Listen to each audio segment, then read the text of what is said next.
안녕하세요. 전국의 교육행정직을 준비하고 계시는 수험생 여러분, 지아쌤입니다. 오랜만에 인사를 드리는데요. 오늘은 제가 2023년도 국가직 교육행정직을 대비해서 모의고사 총 3회분을 준비해서 왔는데요. 일단 오늘 그 모의고사 해설 강의를 듣기 전에 여러분들께서 여기 하단에 보면 제 교육 네이버에 있는 지아쌤 카페가 링크가 되어 있을 거거든요. 그쪽으로 들어가셔서 거기에 문제를 올려놓을 테니까 그 문제 출력하신 다음에 여러분들 힘으로 풀어보시고 나서 제 강의를 듣는 게 효율적일 것 같다는 말씀을 드리고요.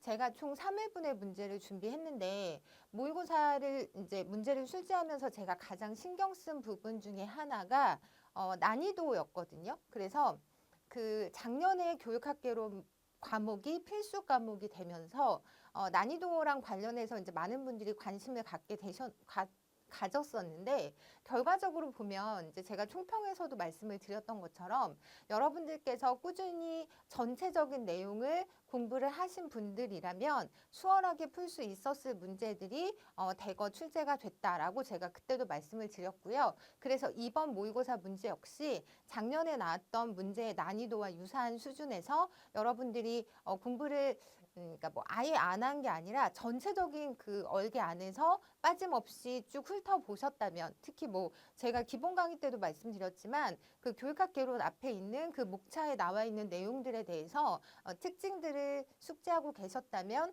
풀 수 있었을 문제 이제 그런 것들에 좀 포커스를 맞췄고요. 그리고 2002년 개정 교육과정 문제와 그리고 2021년도 9월에 법 개정이 있었잖아요. 그래서 그것과 관련된 문제를 좀 어려워하실 것 같아서 관련된 문제를 수록해서 모의고사 문제 만들었으니까 잘 활용하셔서 합격의 기쁨을 누리시는 데 도움이 됐으면 좋겠습니다. 그럼 지금부터 모의고사 해설 강의 시작하도록 하겠습니다. 1번 문제인데요.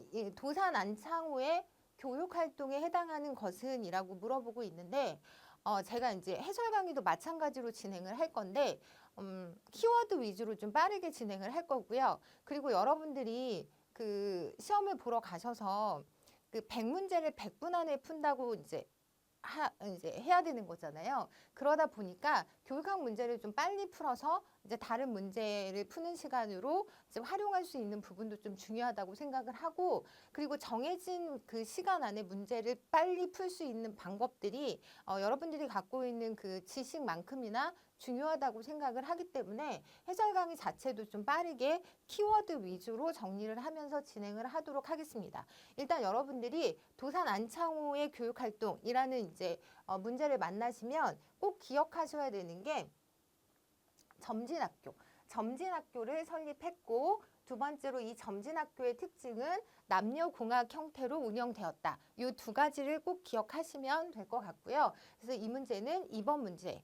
2번이 답이었던 문제였고요. 다음번 문제를 보시면 교육철학 영역에서 이제 제가 이제 준비한 문제인데 다음은 어느 교육학자와 한 가상 인터뷰의 일부이다. 이 내용과 가장 관계가 깊은 학자를 물어보고 있는데 제가 기본 강의 때도 몇 번 강조했던 분이고요. 이 분 같은 경우는 전기와 후기로 그 이론의 방향이 좀 바뀌거든요. 그래서 처음에는 지식의 형식이라고 해서 지식의 형식에 입문시키는 일이 교육의 역할이라고 생각을 했다가 그 마지막에 거의 90 정도 나이가 되셔서 이렇게 바뀌거든요. 사회적 실제의 입문으로 바뀌기 때문에 여러분들이 두 가지를 기억하셔야 되는데 일단 이 문제의 정답은 3번 허스트였고요. 허스트라고 했을 때 지식의 형식의 입문을 강조하다가 사회적 실제의 입문으로 이제 방향이 좀 바뀌었다라는 두 가지 부분을 같이 기억하셔야 되는 학자로 정리를 하시면 될 것 같습니다.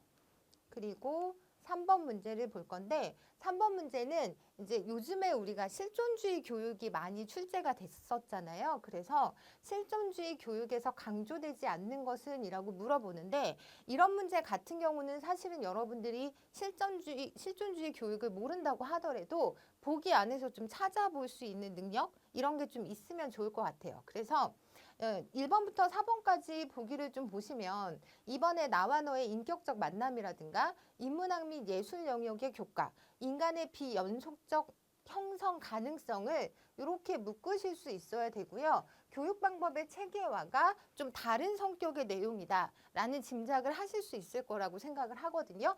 그리고 이제 여기서 정답은 1번이었고 여러분들이 실존주의 교육과 관련해서 정리해야 되는 부분으로 이 세 가지, 특히 인격적인 만남이라든가 아니면 비연속적인 형성 가능성, 그러니까 체계적이지 않다는 거죠. 이 부분을 꼭 기억하시면 좋을 것 같습니다.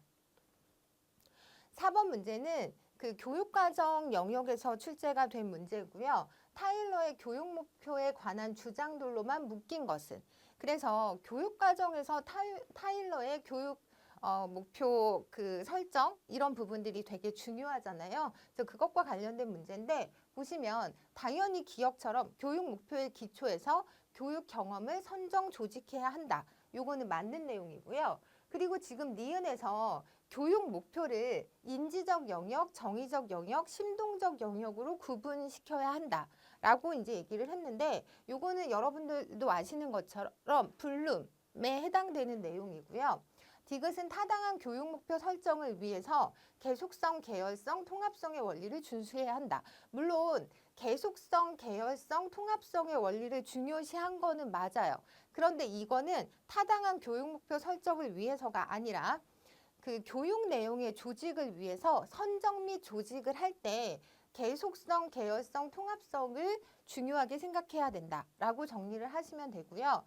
리을은 맞는 내용인데 교육 목표에는 학생이 성취해야 할 행동 그리고 삶의 내용 또는 영역이 포함되어야 한다. 그래서 얘를 다시 이제 말을 하자면 이원 분류, 행동 요소, 내용 요소 이런 것들로 정리를 하시면 될 것 같고요. 그래서 이 문제의 정답은 2번 기억과 리을이었던 문제였습니다. 그 요즘에 그 간에 관련해서 뭐 인간의 학습 결과, 거기에 맞는 사태 이런 부분들이 또 되게 중요하게 다뤄지고 있거든요. 그래서 이 부분과 관련해서 제가 문제를 좀 내봤는데 일단 간해가 제시한 인간의 학습 결과와 그에 해당하지 않는 사례가 적절하게 연결되지 않은 것은 이라고 해서 일단 간해라는 사람은 인간의 학습 결과를 뭐 언어 정보, 지적 기능, 태도, 운동 기능 뭐 이런 식으로 나눠서 여기에 이제 없는 게 인지 전략 이렇게 5가지 학습 결과를 얘기를 하고요. 거기에 맞는 이제 학습 조건이나 사태가 별도로 존재한다라고 주장하셨던 분이거든요. 근데 이걸 좀 구체적으로 풀어내자면 1번 같은 경우는 언어 정보라고 하는 결과는 학생이 그 예를 들면 중학생인 영은이가 삼각형의 넓이를 구하는 공식을 회상하여 진술할 수 있다. 진술할 수 있는 능력을 언어 정보라는 결과로 이제 포함을 시키거든요. 그리고 얘를 좀 다르게 말씀을 드리면 언어 정보라고 하는 건 자신의 용어를 사용해서 정보를 진술하는 능력. 긴 학습 결과를 얘기하는 거고요. 구체적인 예로 이렇게 이제 표현을 할 수 있다라고 이제 이해를 하시면 되고요. 두 번째가 지적 기능이라는 학습 결과인데 얘는 습득한 지식을 활용하는 능력이거든요. 그래서 위에 이 습득한 지식을 활용하는 능력의 구체적인 사례로서 초등학생인 미나가 부모님에 대한 고마움을 적절한 비유법에 맞게 글로 표현하는 거. 라고 이제 볼 수 있는 거죠.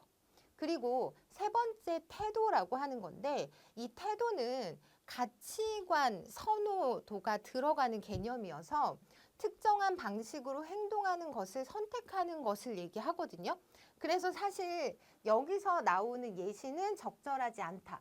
이 문제는 답이 3번이었는데 여러분들이 기억하셔야 되는 건 언어 정보가 자신의 용어를 사용해서 정보를 진술하는 능력에 해당되기 때문에 구체적으로는 이런 어떤 능력을 표현할 수 있다. 그리고 두 번째 지적 기능은 습득한 지식을 활용하는 능력이고 예를 들면 이런 것들이 있다라고 정리를 해주시면 좋을 것 같고요. 네 번째 운동 기능은 이거는 어떤 신체적인 능력을 얘기하는 거기 때문에 학령 전 아동인 유나가 연필을 사용해서 낱글자 쓰기를 포함해서 특정한 종류의 그리기를 할 수 있는 신체적 기능을 얘기하는 거기 때문에 얘는 맞다고 보시면 되고요. 그리고 여기 지금 하나가 인지 전략이 빠져 있는데 인지 전략이라고 하는 건 자신의 학습, 기억, 사고, 행동을 관리하는 기능이거든요. 그래서 왜 이제 여러분들 중에서 이 지적 기능하고 인지 전략이 좀 구분이 안 돼요라는 얘기를 좀 많이 하시는데, 그래서 정리를 하자면 학습자의 지적 기능은 학습자가 가지고 있는 기본적인 인지 능력을 나타내는 것이고, 인지 전략이라고 하는 거는 학습자가 이러한 지적 기능을 효과적으로 활용해서 학습 내용을 이해하고 기억하는데 도움을 주는 방법과 관련된 부분이라는 거죠. 그래서 구체적으로 뭐 관련성 부각 전략, 예시, 제시, 요약, 목표 지향, 조직화, 엘리트, 검토, 맥락 부각 등의 전략을 쓸 수 있다. 라고 해서 방법적인 접근이다라고 생각하시면 구분이 좀 될 것 같아요. 그래서 이 문제 답은 3번이었던 문제였습니다. 네, 6번 문제는 좀 간단한 문제이긴 한데 이것도 저희 교재에서 제가 다뤘던 부분이고요. 예전에 한번 출제됐던 이제 다른 형태로 출제가 됐던 문제이긴 한데 미국 교육공학회는 1994년도에 교육공학의 정의를 내린 바가 있는데 이 정의에 포함된 영역이 2번 설계, 개발, 활용, 관리, 평가 영역인 거죠. 이건 좀 단순하게 여러분들이 키워드로 정리를 하시고요. 교재에 보면 설계 영역, 개발 영역, 활용 영역 이런 데서 어떤 활동들을 하는지에 대해서 제가 간단하게 정리해 놓은 부분이 있거든요. 그런 부분도 참고하시면 좋을 것 같습니다. 네, 7번 문제는 교육심리상담평가 쪽에서 정보처리 기술하고 이제 관련된 문제인데 다음 인간 정보 처리 모형에서 기억장치 나의 특징에 대한 설명을 옳은 것은 이라고 해서 일단 여러분들이 보시면 여기 메타인지, 초인지가 있고요. 감각기억, 단기기억 또는 작업기억 이거 같은 표현이라는 거 기억하시죠? 그리고 장기 기억으로 이렇게 나누어지는 이 그림을 좀 여러분들이 이해를 하시면 좋을 것 같고요. 이것과 관련해서 지금 나의 특징이니까 여기는 장기 기억인 거잖아요. 이것과 관련된 얘기를 물어보고 있는데 일단 정답은 3번이에요. 명제와 산출 등에 기초한 다양한 형태의 정보망과 도식적 지식으로 이루어져 있다. 이게 이제 장기 기억을 설명하는 내용이고요. 나머지 부분을 좀 보자면 지속 기간이 비교적 짧고 시연하지 않으면 1분 이상 유지하기 어렵다라고 하는 건 가에 해당하는 작업 기억 또는 단기 기억이라고 정리를 하시면 되고요. 많은 양의 정보를 처리하는 경우 기억의 병목 현상이 발생할 우려가 크다. 이것도 이제 여러분들이 작업 기억으로 정리를 하시면 될 것 같고 4번에 기억 용량에는 거의 제한이 없으나 처리가 곧바로 이루어지지 않으면 기억의 흔적이 사라진다. 요거는 감각 기억과 관련된 내용이구나 라고 정리를 하시면 될 것 같습니다. 네, 다음번에 8번 문제인데요. 다음과 같은 강화 계획의 유형을 물어보고 있는데 스티커 10장을 모으면 환경화 메달을 수여하기로 하고 교실 바닥에 쓰레기를 줍거나 거울을 닦는 등 환경 미화를 위한 바람직한 행동을 한번 할 때마다 바람직한 행동 할 때마다 스티커를 하나씩 주는 건 정해져 있는 그 거에 따라서 규칙에 따라서 그 보상 강화가 이루어지는 거기 때문에 여러분들이 고정 비율이라고 하면 되고요. 고정 간격이라고 하는 건 일정한 시간 간격이 들어가는 거죠. 그래서 한 학기에 고정적으로 실시하는 뭐 중간 기말고사라든가 아니면 선생님이 1시간마다 뭐 자율학습 감독을 하는 경우에 이런 것들을 우리가 고정 간격이다라고 얘기할 수 있고요. 그리고 변동 간격이라고 하는 건 강화가 제시되는 시기를 학생들이 예측할 수 없도록 설정하는 거겠죠. 그리고 마지막에 변동 비율은 우리가 만약에 독서 권장을 하고 싶을 때 몇 권을 읽고 나서 강화물을 줄지 학생들이 모르게 진행이 되는 경우죠. 그래서 그런 것을 변동 비율 강화 계획이라고 할 수 있는데 얘는 사실은 뭐 어려운 문제는 아니잖아요. 그런데 또 여러분들이 만나면 당황해서 쉽게 답이 안 나올 수도 있을 것 같아서 제가 이 부분에 대한 문제를 이제 출제를 했고요. 그래서 이렇게 전체적으로 한번 정리하시면 관련된 문제에서는 잘 맞추실 수 있을 거라고 생각을 합니다. 9번 문제는 상담 관련된 문제고요. 게슈탈트 상담 이론의 특징이라고 해서 이것도 여러분들이 좀 키워드로 접근을 하시면 좋은데 앞으로 게슈탈트 상담이라고 하면 미해결 사태라든가 정경과 배경 이런 말이 나오면 게슈탈트 상담에 대한 얘기구나라고 일단은 키워드로 정리를 하시고요. 그리고 이제 다른 부분을 좀 볼 건데 일단 1번 같은 경우는 우리가 아까 봤던 실존주의랑 관련된 실존주의적 상담이라고 보시면 되고요. 그리고 3번에 개인의 사회적 관심과 생활 양식에 초점을 두고 열등감의 극복을 강조하는 건 아들러의 개인 심리학이라고 키워드로 좀 정리를 하시면 좋을 것 같고요. 그리고 4번에 자아 상태를 부모 자아, 성인 자아, 어린이 자아로 나누고 세 가지 자아 상태의 균형을 강조하는 건 뒤에서도 한번 다시 나오겠지만 번외 교류 분석에 해당된다라고 정리를 하시면 좋을 것 같습니다.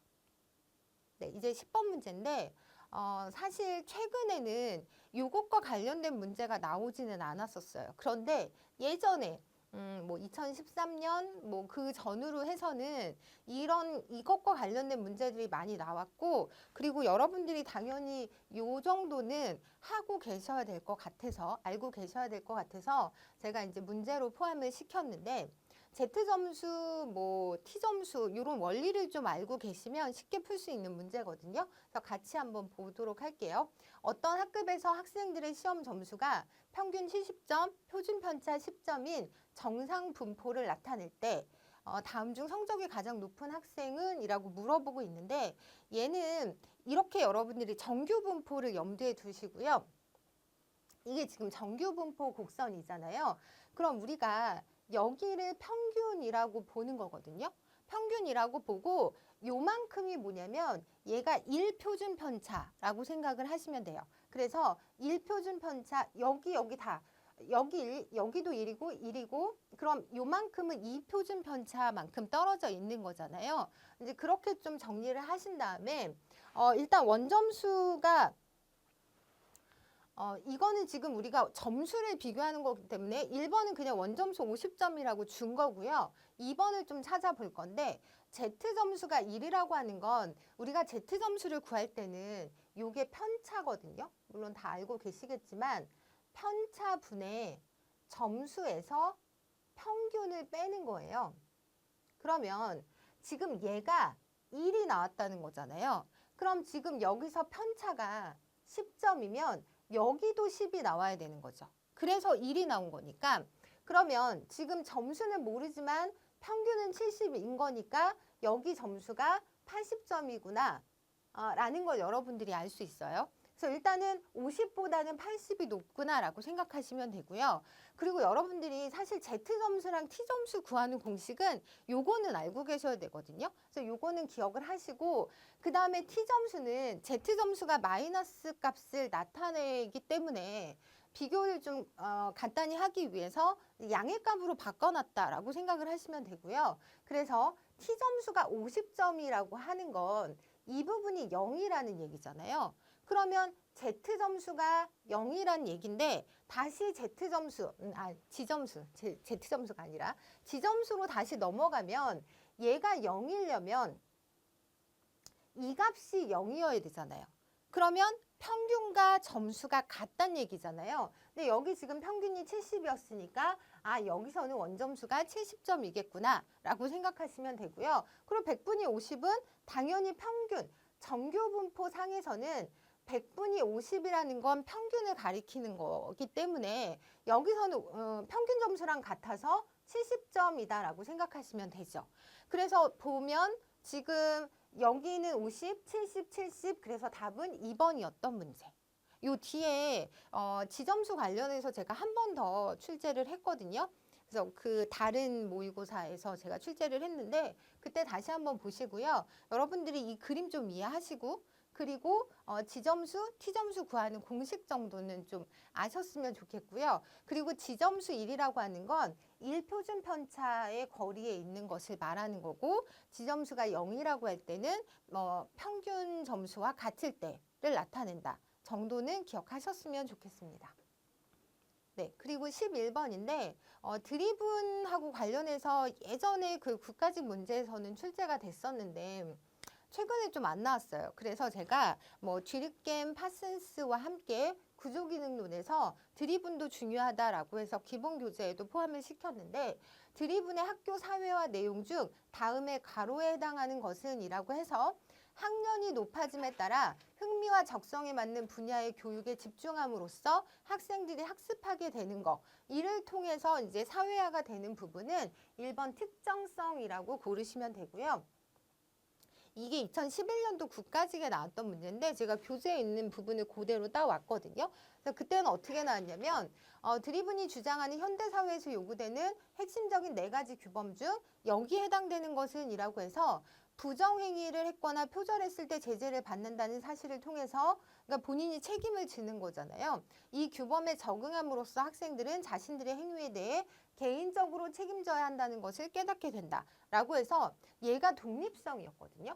그리고 나머지 부분을 좀 보시면 성취의 중요성이라는 건 최선을 다해서 높은 성적을 받는 과정을 통해서 학생들이 이제 사회화가 되는 그런 어떤 규범이라고 보시면 되고요. 방금 했던 특정주의, 특수성하고 다르게 보편주의라고 하는 건 동일 연령의 학생들이 같은 학습 내용과 과제를 배우면서 이제 체득하게 되는 사회화라고 생각하시면 될 것 같고요. 특수성은 지금 했던 것처럼 학년이나 학교의 수준이 높아지면서 흥미와 적성에 맞는 분야에 한정해서 특정해서 그 분야의 교육을 집중적으로 수행하는 것을 얘기한다라고 정리하시면 될 것 같습니다. 그 다음에 12번 문제인데요. 학교 교육과 사회의 관계에 관한 기능론적 설명으로 묶인 것은 그래서 사실 교육사회학에서 가장 많이 출제되는 게 구조기능론적 관점인지 갈등론적 관점인지를 물어보는 문제잖아요. 그래서 사실 이런 문제는 여러분들이 보기만 갖고도 얼마든지 뉘앙스로도 구분할 수 있는 부분이기 때문에 그걸 좀 해보려고 문제에 포함을 시켰는데 일단 학교 교육은 중요한 사회적 선발장치이다. 그럼 긍정적으로 보고 있는 거잖아요. 그래서 구조기능론적 관점이다.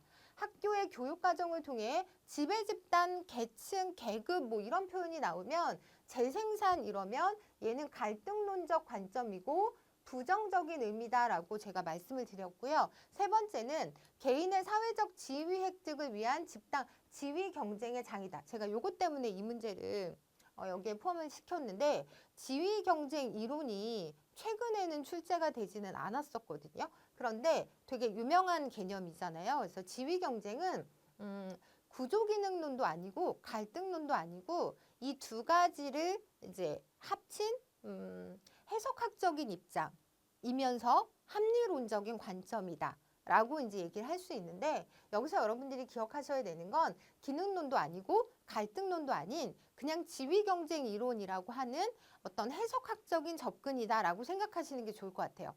그래서 디귿이 보기에 따라서 부정적인 입장으로 느껴질 수도 있지만 얘는 구조기능론도 아니고 갈등론적 입장도 아니라는 거죠. 그리고 리을을 보시면 학교의 교육 내용은 보편적 가치와 사회 구성원의 합의의 기초에서 선정되는 것이다 라고 해서 이 문제 답은 기업과 리을이 정답이었고요. 디귿은 지위경쟁 이론이라고 해서 기능론, 갈등론 어디에도 해당되는 입장이 아니다 라고 이제 정리를 하시면 될 것 같습니다. 다음번 문제 13번 문제고요. 평생교육법 내용에 관한 진술 중 옳은 것으로만 묶인 것은 그래서 우리가 이제 평생교육 관련해서 여러분들이 기억하셔야 되는 게 일단 첫 번째 학원을 제외하고 이제 그 학원이 이 안에는 들어가지 않잖아요. 그래서 학원의 설립 및 운영에 관한 사항을 규정하고 있다는 틀린 얘기고요. 그리고 리을에서 보면 평생교육은 가정교육, 학교교육, 사회교육을 포함한 모든 형태의 조직적인 교육활동이라고 규정하는 건 맞는데 평생교육법에 준해서 보자면 학교 교육을 제외한 교육이라고 규정을 하고 있거든요. 이거는 약간 평생교육법이 좀 늦게 따라오는 부분이 있는 것 같은데 그 OECD나 유네스코에서 규정할 때는 전체 교육을 아우른다고 이제 얘기를 하고 있는데 우리나라 평생교육법 안에서 보자면 학교 교육을 제외한 그 그 교육을 가리키는 거기 때문에 이 문제는 답이 니은과 디귿이라고 선택을 하시면 되고요. 니은 직장인의 재교육을 위한 학습 휴가제를 도입하고 있고요. 국가가 평생교육을 진흥해야 할 법률적 근거를 마련하고 있다. 이 두 가지를 기억하시면 될 것 같고, 학원과 관련해서는 평생교육법이 해당 사항이 없고, 학교를 제외한 그 교육에 관한 어떤 그런 내용을 담고 있다. 이 두 가지를 꼭 기억하셨으면 좋겠습니다. 14번에 이거는 우리 작년에 학교 교육 풍토 관련해서 예전에 출제된 적이 없음에도 불구하고 이제 문제가 출제가 됐었잖아요. 그래서 제가 이번에도 관련해서 조직 풍토 유형에 관한 문제를 좀 준비했는데, 보시면 헬핑과 크로프트가 이제 제시한 6가지 그 조직 풍토 유형에 대한 얘기인데, 보시면 얘는 교사들의 사기가 높고 교장의 추진력 지수가 높은 거예요. 높고, 그리고 뭐 방해, 방관 이런 지수는 낮고 친밀성과 인화는 보통 수준, 이런 거 가지고 찾아야 되거든요. 그리고 교장은 매사에 융통성을 보이며 교사들이 자발적으로 협동하면서 만족감을 갖고 어려움을 극복하도록 격려한다. 사실 자발적으로 그러면 자율적 풍토인가? 라고 생각할 수 있는데, 얘는 지금 개방적 풍토예요. 개방적 풍토. 그래서 여러분들이 교사들의 사기가 높고 교장의 추진력 지수가 높은 경우에 모든 게 다 바람직하게 돌아가고 있는 가장 좋은 상태를 개방적 풍토라고 한다라고 생각을 하시고요. 부연 설명을 하자면 이게 좀 복잡하긴 한데, 지금 우리가 지금 찾은 게 이 개방적 풍토거든요. 여기서 보시면 사기가 높고 그리고 교장의 추진력이 높을 거잖아요.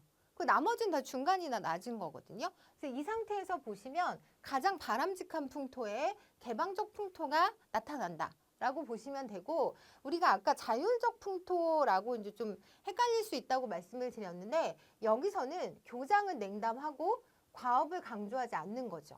그래서 자율적일 때는 이렇게 냉담 수준이 높고 과업을 강조하지 않는 경우, 그래서 얘는 두 번째 단계라고 보시면 되고, 대신 교사들은 높은 사기와 친밀성을 바탕으로 매우 자유롭게 업무 수행을 하는 거죠.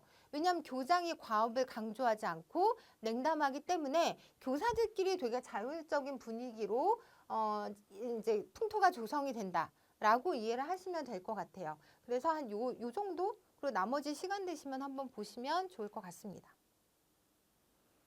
네, 그리고 이번에는 15번 문제인데, 보기의 진술 내용과 가장 관련이 많은 교육행정에 대한 관점.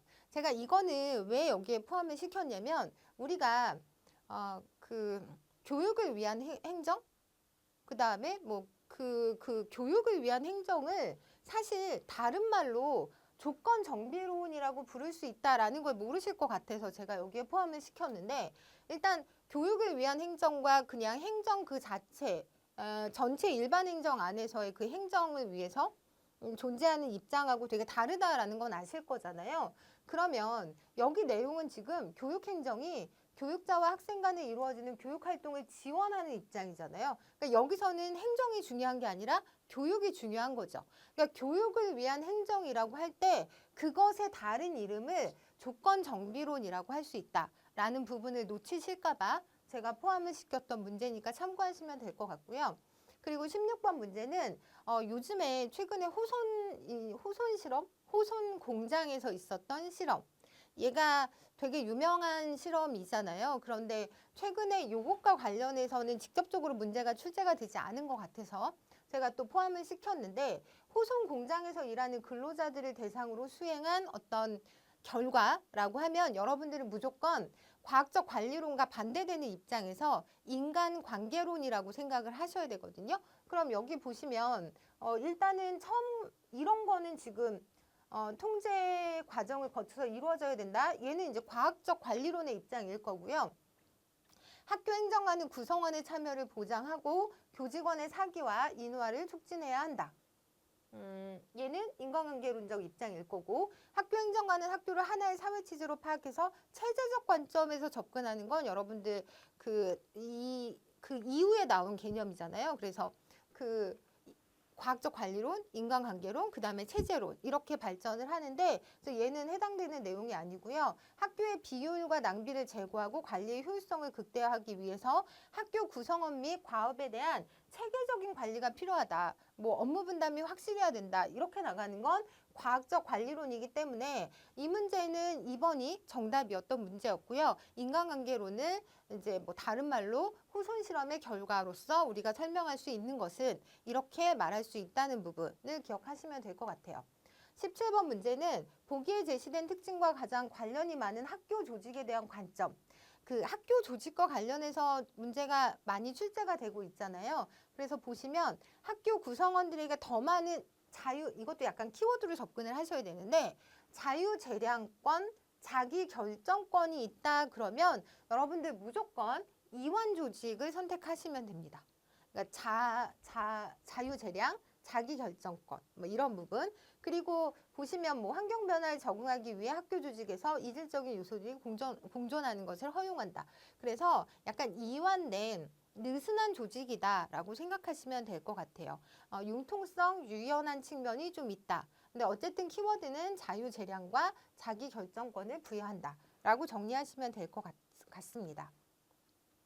18번 문제는 공교육비에 해당되는 것을 모두 고르시오 했는데 제가 앞에 그 기본 강의 설명할 때도 공교육비를 규정하는 기준은 공공의 회계 과정을 거치는가로 이제 구분하자고 했잖아요. 그래서 여기 보시면 정부가 학교시설 개선을 위해 지출하는 비용이라든가 교육청이 교육청 특색 사업을 위해 지출하는 비용 까지도 이제 공공의 회계 절차를 거치는데 학부모가 자녀의 학용품을 사기 위해 지출하는 비용은 그냥 가게에서 이루어지는 거잖아요. 가정에서. 그래서 얘는 아닌 거죠. 얘만 아니고요. 학부모가 자녀의 학교 등록금을 내기 위해 지출하는 비용도 주체는 학부모지만 공공의 회계, 학교 회계 그 안에 들어가서 전체 사실은 뭐 학교 등록금이라고 하면 교부금으로 들어가는 내용이긴 한데 어쨌든 전체 교육 예산에 공공 회계 과정을 거치기 때문에 리을도 맞고요. 사립학교 법인이 학교 교직원 급여를 주기 위해 지출하는 비용도 맞기 때문에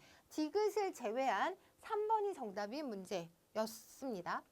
그리고 이제 19번 문제인데 이게 아마 제가 오늘 여러분들께 설명하는 문제 중에 아까 지점수 구하는 문제 다음으로 좀 까다로울 수 있는 문제인데 일단 이 문제를 풀기 위해서는요. 허시와 블랜차드의 상황적 지도성 이론의 특징 중에 하나가 구성원의 성숙도가 들어갔다라는 건 이제 가장 많이 문제가 출제가 되기도 했고 여러분도 다 알고 계시는 거라고 생각하는데 이 문제는 지금 뭐냐면 이 모형을 학교의 교원 조직에 적용해서 해석을 잘한 게 어떤 거야 라고 하는 거기 때문에 이 그래프를 여러분들이 제대로 이해를 하고 계셔야 문제를 풀 수 있는 건데 얘보다 원래 문제는 이렇게 출제가 될 수 있지만 얘를 조금 더 자세하게 보여드리자면 저희 교재에 있는 그래프거든요. 보시면 저는 여기서 여러분들이 위임형, 지원형, 지도형, 지시형 요것도 좀 기억을 하셨으면 좋겠어요.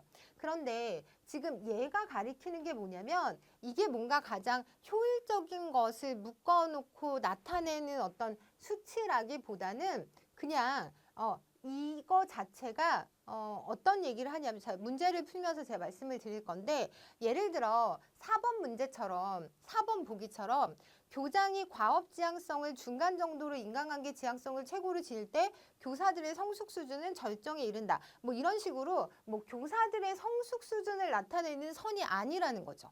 이거는 이 그래프에 대해서 잘못 알고 있는 거고요. 그리고 1번 같은 경우는 교사들의 성숙 수준이 M1이나 M4에 있을 때 여기 보시면 성숙도가요. 이게 교사들의 성숙도잖아요. 그럼 여기가 낮고 여기가 높은 거예요. 그래서 성숙도 자체는 이렇게 진행을 할 거거든요. 그러면 성숙도가 가장 높은 게 여기인 거죠. 여기가 가장 높은 거고 여기가 성숙도가 가장 낮은 거거든요. 그래서 여러분들이 어떻게 해석을 해야 되냐면 그 교사들이 성숙도가 되게 높을 때 능력도 높고 동기도 높은 거예요. 그럴 때는 교장이 어떤 리더십을 발휘하면 좋냐면 맡기는 거죠. 그냥 위임하고 알아서 하라고 얘기를 하는 건데 이 위임형이라는 건 어떻게 볼 수 있냐면 여러분들이 여기 관계 행동이라고 해서 이제 배려하는 수준 뭐 이런 거잖아요. 그것도 낮고 과업 행동이라고 해서 뭔가를 막 추진하고 푸시하는 그 자체도 되게 낮을 때 우리는 위임형이라는 표현을 쓴다라고 해서 이 그래프는 지금 뭐냐면 여기에 해당되는 리더십이 보인다라고 여러분들이 이해를 하는 거지 이게 이런 식으로 뭐 구성원의 성숙도를 뭐 나타내는 그래프는 아니라는 거죠. 그래서 여러분들이 이 전체 그래프를 이해할 때 얘네들을 보는 이유는 뭐냐면 여기에 지금 해당되는 리더십을 보이는 게 좋아. 그리고 여기는 지금 어떤 형태냐면 관계 행동은 높고 과업 행동은 낮은 어떤 지원형이면서 이런 형태의 리더십을 보이는 게 좋다라는 걸 나타내려고 이렇게 그린 거지 얘가 어떤 수치를 보여주는 건 아니라는 거죠. 그래서 일단은 1번 문제를 풀자면 교사들의 성숙 수준이 뭐 가장 낮거나 가장 높을 때 교장의 지도력 효과가 낮은 거야를 보여주는 게 아니라는 거죠. 이게 얼핏 보면 뭐야 이렇게 밑에 있으니까 교장의 지도력 효과가 가장 낮은 건가? 이런 측면이 아니라 얘가 가리키는 건 뭐냐면 이럴 때는 위임형인데 위임형이라는 의미는 관계 행동도 낮고 과업을 밀어붙이는 추진력도 낮을 때 그래서 위임형이라고 말할 수 있기 위해서 이 선이 존재하는 거죠. 네. 그래서 일단 여러분이 어려우시면 이렇게 할게요. 이 그래프가 가리키는 게 그 구성원들의 성숙도도 아니고 지도력 효과를 나타내는 것도 아니다. 라고 일단은 이해를 하시는 게 중요하고요. 그리고 2번 같은 경우는 교사들이 의욕과 능력 가운데 어느 하나가 저조하면 그럼 이거잖아요. 능력이 높거나 의지가 낮고 능력이 낮거나 의지가 높은 경우에 교장은 Q1 또는 Q4의 지도력을 보이는 게 좋다. 그러면 이때는 Q1, Q4가 아니라 Q3, Q2를 보이는 게 난 거죠. 이렇게 올라갈 거니까. 그래서 지금 이 선은 어떤 리더십을 보여줄 건지를 나타내는 선인 거지 얘가 뭔가 효과가 있고 성숙도가 높고 이런 건 아니라고 말씀을 드렸어요. 그래서 이 문제 답은 이겁니다. 보시면 교사들의 성숙 수준이 향상될수록 이렇게 갈수록 교장은 과업 지향성을 점점 낮추는 게 좋은 거죠. 이쪽으로 갈수록 과업 지향성이 낮아지는 거니까 그래서 교사들의 성숙도가 높아지면서 과업 지향성은 낮게 갖고 가는 게 좋다라고 하는 이 3번이 정답이었던 문제였습니다. 그래서 이거 관련해서는 뒤에 또 문제가 나올 거니까 다시 보긴 할 건데요. 일단 가장 많이 나오는 게 허시와 블렌차드의 상황적 지도성 이론에 구성원의 성숙도가 꼭 들어간다라는 부분하고 이제 조금 더 나아가서 이 그래프가 가리키는 이 부분이 뭐 효율적인 교장의 지도력 효과를 나타내거나 성숙도의 수준을 나타내는 게 아니라 각각의 경우에 있어서 어떤 지도력을 보여줄 건가를 나타내는 척도다라고 이해하시는 게 중요할 것 같고요. 문제는 3번이 정답이었던 문제였습니다. 네, 마지막으로 20번 문제인데 2022년도 개정 교육과정의 특징 요거 작년까지는 출제가 안 됐는데 올해는 출제가 될 수도 있다고 생각을 하거든요. 그래서 여러분들이 특징은 좀 기억을 하셔야 되는데 여기 보시면 중학교에 실시하던 자유학기제를 1학기에서 1년으로 확대 실시하는 게 아니라 1년에서 1학기로 축소를 시키죠.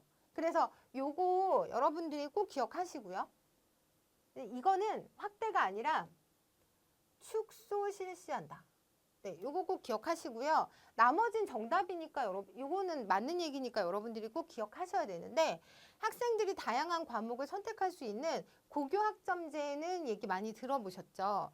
그리고 초등학교 3학년부터 6학년에 학년별로 2개까지 총 8개 선택 교과목을 도입합니다. 그래서 요거 특징적으로 여러분들이 기억하시고요. 4번에 초6, 중3, 고3, 2학기 등 학교 급별 전환 시기에 진로 연계 학기를 신설하기 때문에 자유학기제에는 축소되는 부분이 이렇게 좀 연결해서 보셔도 될 것 같아요. 그러니까 진로 연계 학기가 별도로 신설이 되는 만큼 기존에 이제 유지하고 있던 자유학기제 1년을 1학기로 축소해서 운영하는구나라고 해서 요 네 가지는 2022년 개정 교육과정의 특징이니까 꼭 기억하셨으면 좋겠습니다. 그래서 여러분들이 그 카페에서 문제를 받으셔서 풀어보실 거잖아요. 그래서 문제를 풀고 당연히 교육학교로는 다 맞으셔야 되고요. 뭐 한 문제 이상 틀리면 안 된다고 보기 때문에 그리고 다 맞는 것도 중요하지만 문제를 푸는 속도도 좀 중요한 것 같고요. 하다가 막히는 부분이 있으면 제가 늘 말씀드리는 것처럼 시험이 얼마 남지 않았기 때문에 전체 기본서 안에 어떤 그 목차들 위주로 키워드 정리해 주시는 게 중요할 것 같고요. 잠깐 쉬었다가 2회, 3회로 넘어가도록 하겠습니다.